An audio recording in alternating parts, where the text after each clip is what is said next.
Vamos lá. Salve, salve galera! Tudo bem? Gente, tá chegando o Enem e nessa reta final, nada como estudar um dos assuntos mais importantes do período contemporâneo em história. É isso mesmo, nada mais importante do que estudar sobre a Guerra Fria. Exatamente.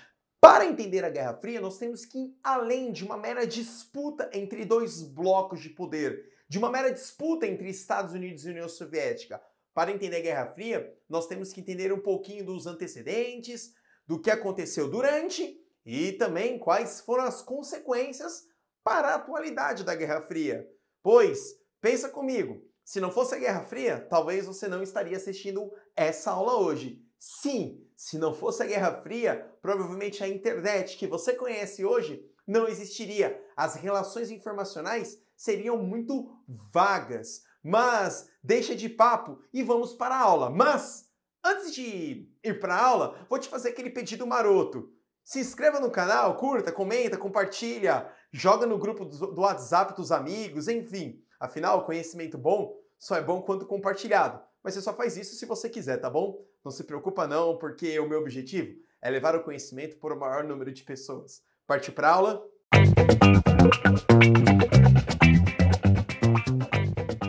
Bom, compreender Guerra Fria é compreender, de fato, o principal movimento político-econômico que aconteceu aí pós Segunda Guerra Mundial. Pois, querendo ou não, a hegemonia política e econômica do mundo até a Segunda Guerra Mundial estava muito concentrada na Europa Ocidental. Aliás, quando você pensa nos dois países que emergiram pós Segunda Guerra Mundial e leva eles para um contexto de início do século XX, eram apenas dois países que estavam passando por processos de mudanças. Então, quando a gente olha os Estados Unidos do lado ocidental liderando o bloco capitalista e a União Soviética do lado oriental liderando o bloco socialista, a gente tem que analisar que esses dois países entraram num contexto político muito recente, principalmente depois da Segunda Guerra Mundial. Afinal, se você analisar tanto a Primeira quanto a Segunda Guerra Mundial, eram disputas imperialistas dos países europeus para, querendo ou não, ganhar mais espaço ainda no mundo. Pois os Estados Unidos eram um país do outro lado do Atlântico, que de fato já tinha suas garras, seus domínios no continente americano e a União Soviética era um recém-país criado, entrando no lugar da Rússia, que era um país extremamente atrasado. Então, olha o quanto as guerras forneceram condições para que esses dois países vierem a emergir. Toda vez que você escutar o nome Guerra Fria, é muito importante você analisar junto àquelas questões ou junto às discussões que você irá vir sobre uma ideia de mundo bipolar. É isso mesmo. O mundo, então, era comandado por dois polos de influência, o polo estadunidense e o polo soviético. Mundo bipolar, lado ocidental, lado oriental. Mas essa divisão, ela começa depois da Segunda Guerra Mundial. Mas como que isso vai acontecer? Veja só, neste quadrado aqui, já começando o rolê da divisão. Em 1948, a Europa, sobretudo ocidental, toda destruída. Afinal, a guerra tinha acabado com ela. Ela precisava de ajuda. E onde ela foi buscar ajuda? Ela foi buscar ajuda nos Estados Unidos. Os Estados Unidos, por sua vez, a fim de começar a ter um controle geopolítico sobre a região, investiu na reconstrução dos países europeus via Plano Marshall. Plano Marshall foi a ajuda. Põe aspas garrafais aí, tá, amores? Foi, então, o financiamento dos Estados Unidos na reconstrução dos países europeus. Lembre-se que num contexto geopolítico, ninguém é bonzinho. Não é que os Estados Unidos olhou para a Europa Ocidental e falou, uau! Não! Era os Estados Unidos abrindo seus tentáculos imperialistas. Afinal, período antes, ele já tinha conquistado a América no discurso da doutrina Monroe, onde a América é para os americanos, e faltava, claro, conquistar a cereja do bolo. O velho continente, a dona de todas as terras, a Europa, que começara a ser conquistada via Plano Marshall. Já do lado oriental, a União Soviética, ela carregava a bandeira de ser o país que tinha libertado o leste europeu do jugo nazista. Querendo ou não, o Exército Vermelho, conforme foi avançando no final da Segunda Guerra Mundial, veio colocando as suas bandeiras nas nações pelo qual ele vinha libertando o território.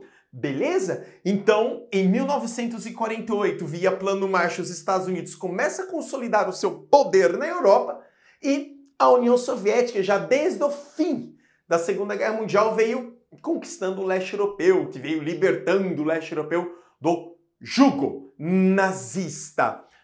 Pensando nisso, olha como é muito importante um contexto que eu vou apresentar aqui a vocês.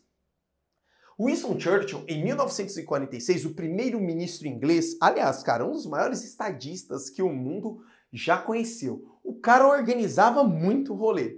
Ele vai olhar para o leste europeu, inclusive, olha só, já na sequência da Segunda Guerra, mesmo antes dos Estados Unidos terem investido, ele vai olhar para o leste europeu e vai apontar e falar, olha, o leste europeu está sofrendo uma influência autoritária. O leste europeu está sofrendo uma influência totalitária também. Olha que estranho, a gente lutou contra o movimento nazista, mas o leste europeu está aplicando uma força autoritária sobre aquela região, inclusive impedindo o ir e vir. É meio perigoso, parece que nós vivemos uma cortina de ferro. Este nome, ele vai ser muito importante nesse contexto, porque o Winston Churchill, do lado ocidental, do lado capitalista, quando olha para o lado leste europeu, já começa a apontar as imposições políticas que o leste europeu vinha fazendo com seus países. Querendo ou não, olha os ânimos entre os dois blocos começando a emergir. Olha o amor. Olha a raiva entre os dois blocos começando a emergir. Mas nós tivemos um país que foi símbolo da Guerra Fria, mas assim símbolo. Aliás, este país foi símbolo da Primeira Guerra Mundial, este país foi símbolo da Segunda e este país foi símbolo da Guerra Fria. A Alemanha. O que vem a provar que o que acontece no passado de atrasos sociais não reflete diretamente o processo industrial da atualidade. Tanto que a Alemanha hoje é o país mais industrializado da Europa. Fecha esse parênteses. A Alemanha, ao fim da Segunda Guerra Mundial, ela foi dividida em 4 zonas, 4 espaços. 3 espaços ficaram sobre o comando capitalista e um espaço sobre o comando soviético. Afinal, a Alemanha tinha sido a causadora da Segunda Guerra Mundial e ela, como havia sido libertada do nazismo, foi dividida em zonas de ocupação. Isso é muito importante. Em 1949, a Alemanha é dividida em zonas de ocupação. Do lado ocidental, ela vai ficar, então, sob a tutela da França, da Inglaterra, do Reino Unido e dos Estados Unidos. Vai ficar conhecido como República Federativa Alemã. Este lado fica, então, o lado ocidental com 3 espaços, os vitoriosos da Segunda Guerra Mundial. Do lado oriental, do lado leste, então, nós vamos ter a República Democrática Alemã, a RDA, que fica sobre a União Soviética. E isso é importante, cara. República Democrática Alemã fica sobre a União Soviética. Então, toma atenção, porque a União Soviética não aplicava democracia, mas a construção do espaço ficou sobre este nome de República Democrática Alemã. Mas eu quero dar um destaque que a Alemanha, ela vai simbolizar, só que, lembra da cortina de ferro que Winston Churchill apontava? Pois é, a sociedade soviética vivia sobre o autoritarismo, vivia um peso do socialismo real, o que fazia com que muitas pessoas quisessem e fugissem do lado oriental para o lado ocidental. Então a migração era constante. Vamos para o lado ocidental, vamos para o lado ocidental, vamos para o lado ocidental, até que em 1961 fala, não, ninguém vai para o lado ocidental. Vou pegar em Berlim, afinal eu tenho uma zona de ocupação, eu tenho um lado da Alemanha e vou construir um muro no meu espaço. Esse muro vai impedir com que as pessoas saiam do lado oriental e vá para o lado ocidental. Quando eu falo muro, eu não estou falando um muro psicológico, um muro político, um muro econômico. Não, um muro. Inclusive, esse muro ele era altamente vigiado pelo governo soviético. Inclusive, quem se atrevesse em pular, ó, na testa. E foi louco que famílias foram separadas, mas estava tudo bem. Afinal, você tem que lutar pelo Estado, beleza? Em 61, o Muro de Berlim ele é construído. Em 1989 ele vai cair, mas aí a gente já entra nesse rolê. Vamos lá, vamos lá. Aliás, deixa eu dar uma afastada para você dar um print dessa tela, só dessa parte. E aí você já vai fazendo todas as anotações. Querendo ou não, aqui está o contexto de construção, tanto antes quanto inicial da Guerra Fria. Então vamos lá? Beleza? A gente vai para outro rolê. O outro rolê eu já começo a colocar em alinhamentos internacionais. Olha só, deixa eu só apontar uma coisa. Recebe esse nome de Guerra Fria exatamente porque as duas potências que estavam liderando essa hegemonia política econômica mundial, Estados Unidos e União Soviética, eles de fato, os dois, não entraram em atrito. Pois, se tivessem entrado em atrito, chuchu, vai por mim, já era, o mundo tinha acabado, porque eles tinham muita potência. E aí, eu tenho que contextualizar isso muito importante. Eles não entraram em atrito, porém, já na sequência, eles começaram a se organizar militarmente, prevendo um possível atrito. Eles não entraram em atrito, mas os times falaram, eu não vou entrar em atrito, mas vou chamar aqui meu time e ficar de boa, se alguém tentar, eu tô pronto. E aí, em 1949, olha que curioso, um ano depois do Plano Marshall, então olha só o quanto os investimentos dos Estados Unidos já fizeram dependência econômica da Europa para com os Estados Unidos. Pois em 1949, os Estados Unidos lidera e organiza um grupo militar para cuidar do lado ocidental. E aí dá esse nome de Organização do Tratado do Atlântico Norte. Inclusive, essa organização muito forte, Estados Unidos, França, Inglaterra, e existe até hoje. É óbvio que quando você está de um outro lado e você vê o seu oponente ideológico criando um grupo militar, o que você vai fazer? Você vai criar o seu. 6 anos depois, em 55, a União Soviética cria aí do lado leste europeu o Pacto de Varsóvia. Olha como é muito importante. Quando você vê, por exemplo, em 61 o Muro de Berlim sendo construído, você pode perceber que o Muro de Berlim ele já era um resultado de organizações militares que estavam acontecendo desde o fim da Segunda Guerra Mundial. Não é que o Muro de Berlim foi, de repente, ele decidiu construir. Não. Os movimentos políticos econômicos, os movimentos geopolíticos de avanço de fronteira já vinham acontecendo desde Segunda Guerra Mundial. Pois é. Entretanto, eu tinha aí 3 grupos. Importante. Ora, Rodrigo, você falou em mundo bipolar, 2 grupos, agora você me vem em terceiro? Como assim? Vou te falar, grande mestre. O terceiro era o movimento dos não alinhados. Movimento não alinhado. O que seria isso? Eram países que não tomaram frente, não se agregaram, nem do lado capitalista, nem do lado soviético. E aí é muito importante colocar que a China, mesmo passando por uma revolução cultural de bases comunistas, não estava alinhada à União Soviética. Isso é muito importante. Ah, professor, mas eu ouvi falar que Mao Tse-tung se aproximou de Joseph Stalin lá no início da Revolução Cultural Chinesa. No início da Revolução Cultural Chinesa, não. Mas no movimento da mas no movimento onde a China se torna comunista, sim. Apenas na movimentação inicial. A China, nesse contexto de Guerra Fria, caminhou sozinha. Tudo bem? Viveu a sua miséria sozinha. Mas é importante, sozinha. Toma cuidado porque tem uma galera que fala, já faz aquela conta automática. A União Soviética e China. Não. Beleza? E aí, olha só. Essas 3 organizações militares, elas também ficaram organizadas em 3 mundos. Provavelmente você já escutou falar, eu moro num país de terceiro mundo. Eu moro num país de primeiro mundo. Cara, isso é um resultado geopolítico da Guerra Fria. Os países de primeiro mundo eram os países capitalistas, liderados aqui pela OTAN. Os países do segundo mundo eram os países socialistas, liderados aqui pela Organização Militar do Pacto de Varsóvia. E os de terceiro mundo eram aqueles que não estavam com ninguém, estavam no rolê de boa. Tanto que hoje, o que você escuta? País de primeiro mundo é o país desenvolvido, é o país up, é o país maravilhoso, que eram os herdeiros do lado capitalista. E os países de terceiro mundo, os subdesenvolvidos, os emergentes. Você escuta falar hoje em países de segundo mundo? Não, exatamente porque os países de segundo mundo foram embora com a União Soviética quando ela chegou ao fim. Então hoje, num contexto de discussões geopolíticas, a gente fala apenas primeiro e terceiro mundo, porque segundo não tem. Beleza? Esse nome, primeiro, segundo e terceiro mundo, é herança da Guerra Fria. Ok? Vamos lá. Bom, eu coloquei aqui um terceiro ponto, isso é importante, tá? Antes da gente passar, muito importante. Isso aqui é uma dica monstra pra você, hein, cara? Não é todo lugar que você vai ver isso, não. E aí, olha só, a gente entra pro enfrentamento. Ô, professor Rodrigo, você falou que eles não se enfrentaram, a União Soviética e os Estados Unidos. Não se enfrentaram, isso mesmo.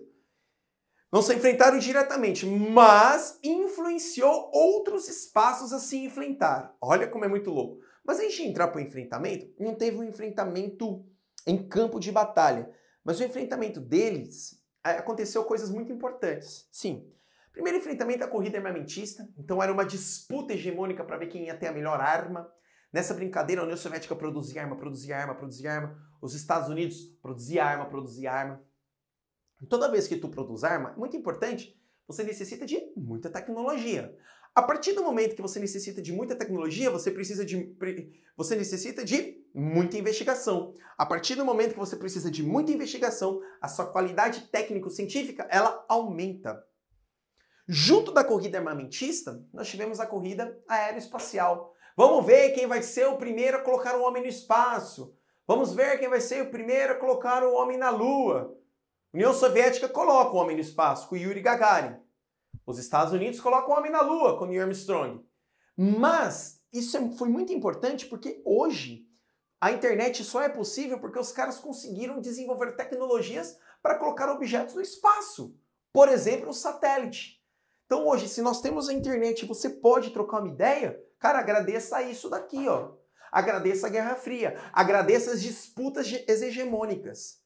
É triste pensar, mas os desenvolvimentos tecnológicos do século XX aconteceu sobretudo durante a Primeira, a Segunda Guerra Mundial e a Guerra Fria.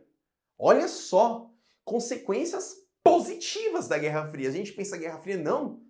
Foi a Guerra Fria que criou essa condição de hoje eu estar aqui com você trocando uma ideia. Olha que interessante. Bom, voltem aqui, enfrentamento. Enfrentamento, então, foram nas áreas que sofriam influência da União Soviética e dos Estados Unidos. Tivemos um enfrentamento na Coreia, que vai de 1950 a 53. Aqui é um pacote muito importante para se compreender. Então, eram disputas entre capitalistas e comunistas dentro do contexto de Coreia. Veja só, União Soviética vai investir na Coreia do Norte, Estados Unidos vai investir na Coreia do Sul, os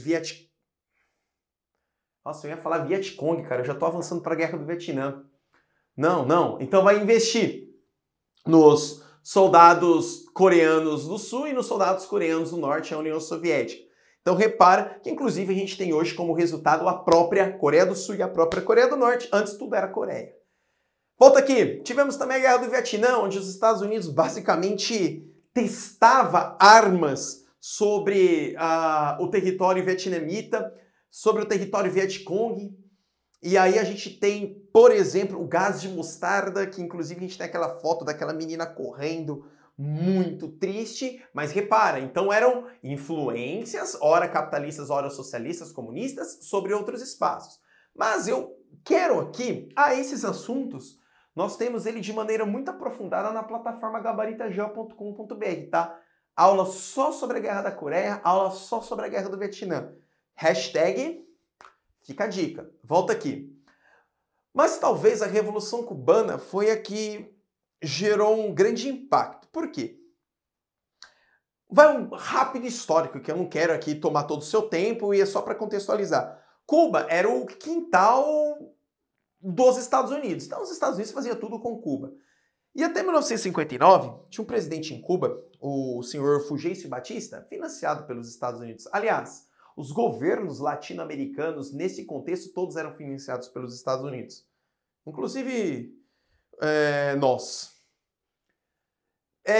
se viu numa situação muito complicada, quando Fidel Castro e Ernesto Che Guevara, eles expulsam Fulgêncio Batista, dá uma revolução, e com essa revolução eles trazem a essência socialista para a ilha cubana, e aí os Estados Unidos bloqueia Cuba, bloqueia continentalmente, fala, o bloqueio continental vira para Cuba e fala, não, você não vai comercializar com mais ninguém. Só que nesse contexto estava tudo bem, porque Cuba virou para os Estados Unidos e falou, haha, beleza, a União Soviética do outro lado começa a me financiar. E vai financiando Cuba, e Cuba ele até dispara socialmente. Entretanto, por que eu tive que construir tudo isso? Porque em 1962 vai ter um momento mais tenso da Guerra Fria, que vai ser a crise dos mísseis. Por que tenso? A União Soviética, de maneira sorrateira, vai lá e coloca mísseis na ilha cubana. Lembrando que Cuba, cara, tá aqui, Flórida tá aqui, assim, você dá 1, 2, 3 nadadas, você tá nos Estados Unidos. O governo de Kennedy, então, olha para a ilha cubana e fala, o quê? Os caras instalaram mísseis e esses mísseis estão virados para os Estados Unidos? O que o governo faz? Instala mísseis virado para Cuba. Então faz isso aqui, ó. Míssil nos Estados Unidos, míssil em Cuba. E aí só fica... O mundo começa aquela tensão. O primeiro que apertar o botão, o outro aperta também, o míssil faz assim, bum, ia começar a Terceira Guerra Mundial, sei lá, ia destruir tudo. Foi um momento muito tenso. Então a crise dos mísseis foi mais uma demonstração de força soviética para os Estados Unidos do que necessariamente uma necessidade de jogar um míssil nos Estados Unidos. Mas esse foi o momento mais tenso da União Soviética. Mas todo esse processo de Guerra Fria, já na década de 80, começa a se desmantelar, pois a União Soviética vem passando por crises econômicas e crises de fome muito séria. Crises em queda, na sua queda industrial, porque querendo ou não, o que a União Soviética fez durante toda a Guerra Fria? Investiu muito em armas, esqueceu um pouco dos elementos básicos da sua sociedade. E aí, em 1985, é o início do fim da União Soviética, quando Mikhail Gorbachev vai assumir o rolê na União Soviética e ele vai trazer duas políticas, que inclusive é caveirão, tá?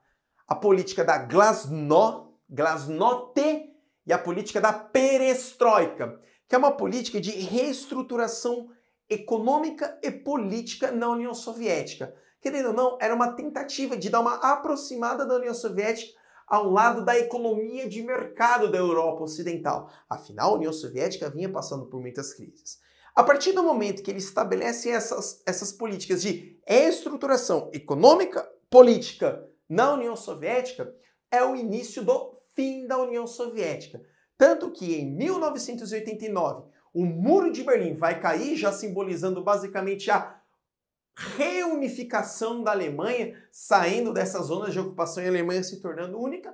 E em 1991, de fato, a Guerra Fria chega ao fim, pois a bandeira da União Soviética desce e a bandeira da Rússia sobe. A partir desse contexto, a Rússia agora passa a se inserir numa economia de mercado, com todas as dificuldades políticas que até hoje ela vem carregando. Beleza, galera? Deixa eu dar uma aproximada agora para trocar ideia com vocês.